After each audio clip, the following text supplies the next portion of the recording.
Hi, my name is James K.O, and I am a doctoral researcher at the University of Jyväskylä and also a researcher at the Natural Resources Institute of Finland. So, in this presentation, I and my colleagues are going to talk about sustainability and social work's role in promoting sustainability. When we talk about sustainability, the issues of social, environment, and economic are fundamental, and looking at the situation that we are facing in our world, the issue of biodiversity loss, environmental degradation, and so on, which largely affects people who are poor and vulnerable, people from low socioeconomic backgrounds, and which is perpetrated by the few rich people from wealthy nations, from multinationals, and so on. Let me give you an example.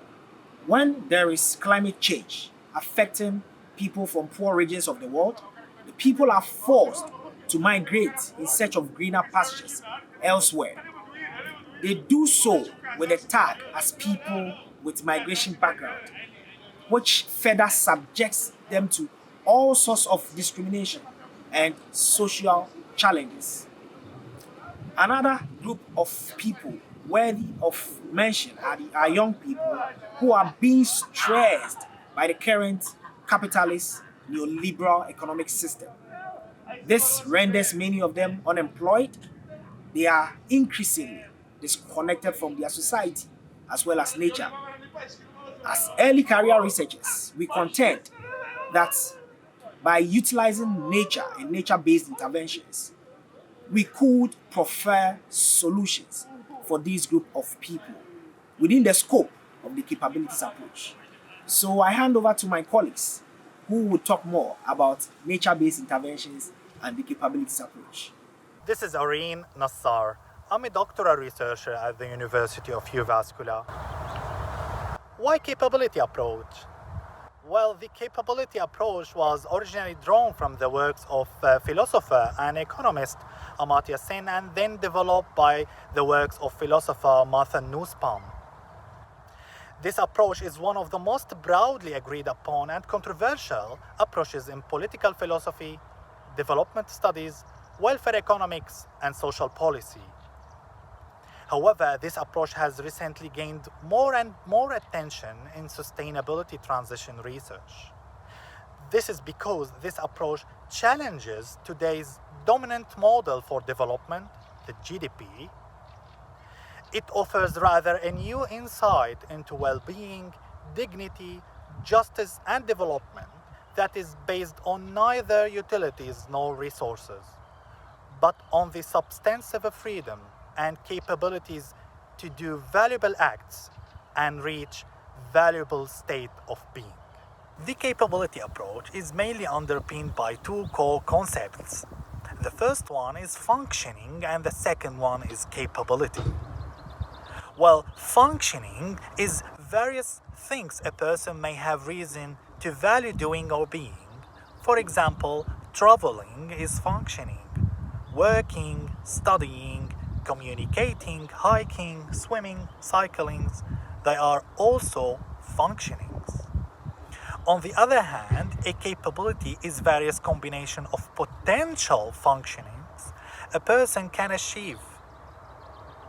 For instance, while functionings are communicating and working, the corresponding capabilities are to be able to communicate and to work. Another important concept in the capability approach is the conversion factors. Well, the conversion factors are the conditions that influence converting a resource into a capability.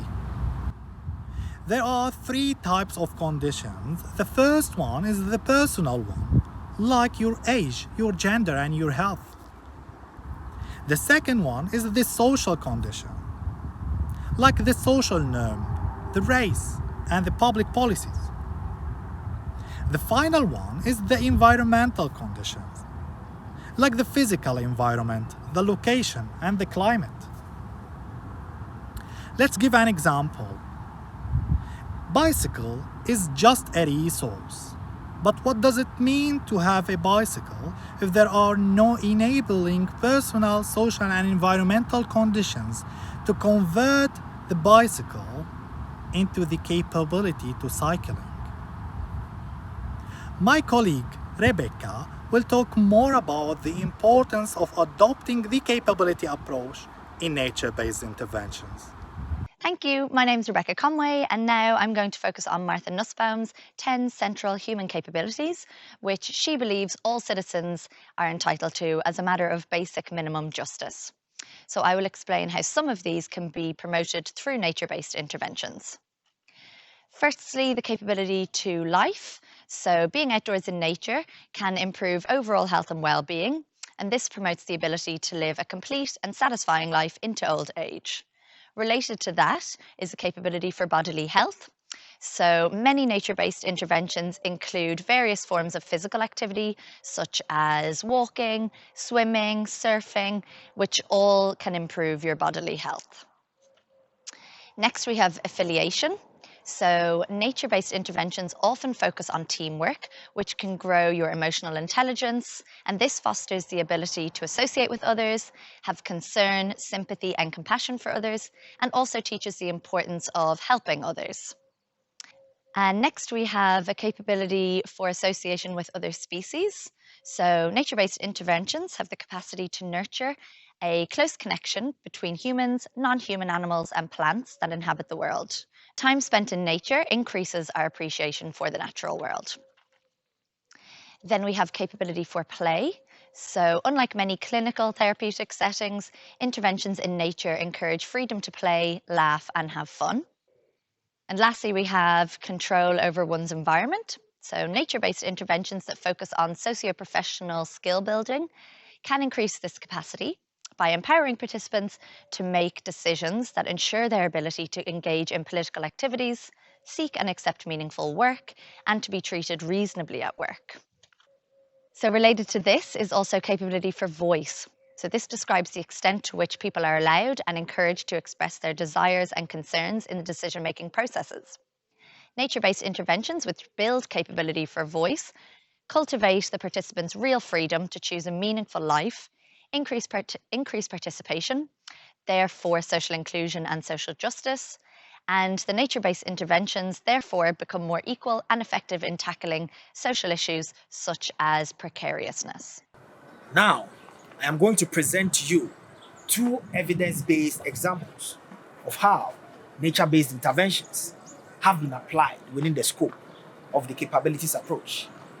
The first example were care farms in Norway, and it involved young people who were not in education, employment, or training. And for this group of people, they were able to foster social relationships. They engaged in several nature activities, i.e., caring for plants, caring for animals, weeding, cleaning stables, just to mention but a few. And for them, they were able to improve upon their capacities. This would further spur them on to acquire jobs, to return to school, and to live meaningful lives. The other example involved immigrants in Canada who embarked on a 2-day excursion. For this group of people as well, they met with the locals, interacted with them, built lasting relationships. Again, this group of people encountered very familiar landscapes in the course of the intervention.